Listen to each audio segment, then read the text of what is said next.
Margaret Lomas is a property investment expert who, with her husband, owns a multi-million-dollar property portfolio.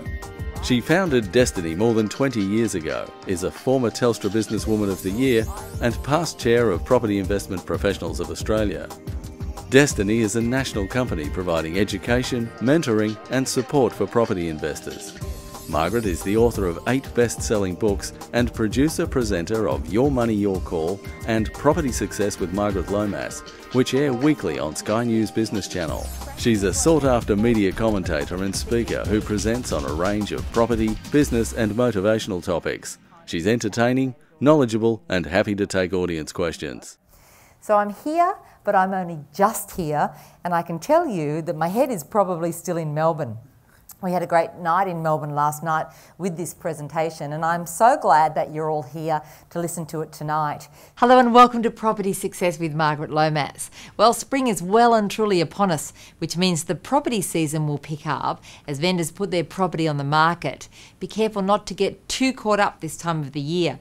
There is such a thing as buyer frenzy, and you don't want to be part of that. You'll know that last year what I tried to do was bring you up, I guess, to a little bit more of an economic level in terms of your capacity to understand how to buy property. Around 10 years ago, the prices in and around this area experienced some growth, but for a long time it's been quite stagnant. It seems the local council has in the past, and by their own admission, been somewhat guilty of stifling growth a little by rejecting many opportunities to improve the waterfront and the commercial aspects of Gosford. $450 million worth of investment in Penrith City, approved in the last 12 months, shows the city is well and truly open for business. The investments include building new houses, significant renovations on old homes, small business, large national and multinational businesses, and infrastructure. Come to Bondi Beach for some fun in the sun and you'll definitely fall in love with this chic, trendy lifestyle. I can't count how many people call me on Monday nights on Your Money, Your Call to ask me if the eastern suburbs makes a good investment. The answer is a short no.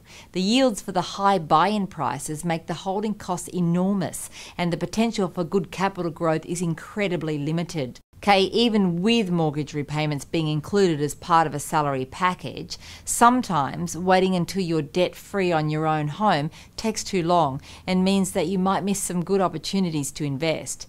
You do have to be careful that any investment borrowings are structured so as to not impact on this salary packaging. But apart from that, my advice to you is the same as it is to all new investors.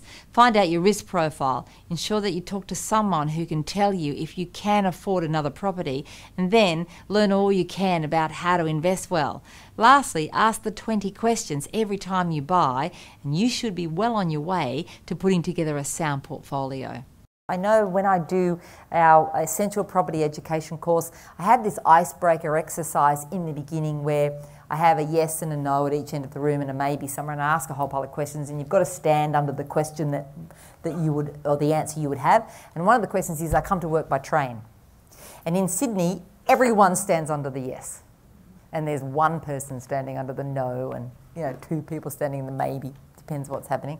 If I ask it in Melbourne, nobody stands under the yes. So people actually don't do a lot of train commuting, although it is starting to get on the increase. So as that happens, we're going to see some of these outer areas with an easy commute starting to get more attention, particularly when the prices in Melbourne start to grow even greater than they are now. If you really looked at all of the figures that were coming out of these economic briefs and tried to understand what was happening in the economy, that had a direct impact on how property was to perform in the future.